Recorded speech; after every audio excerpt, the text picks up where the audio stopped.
Bisan kung bukas na ang Bohol alang sa mga biyahidor, mitsabaw paghihapon ang mga nagdumala sa mga suruyanan sa probinsya gumikan sa kagamay sa mibisitang mga turista. Ani ang report. Bukas na ang Bohol sukad ni atong Setyembre 7. Kinahanglan lang mapakita ang 72-hour negative RT-PCR test results ug S-Pass travel management system sa mga gustong mobisita. Apan mitiyabaw paghihapon ang turismo kay maihapra sa tudlo ang mga bibisita sa Bohol.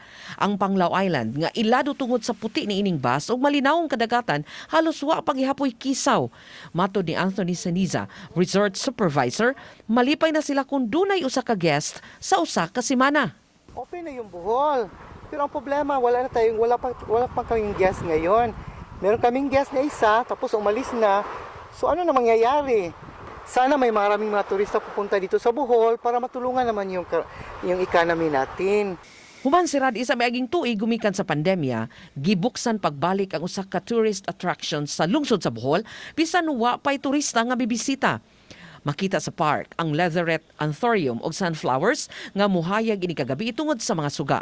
Mato ni Lovely Anzanyo, ang pagbukas sa park nakahatag og trabaho sa pipila ka mga residente sa barangay.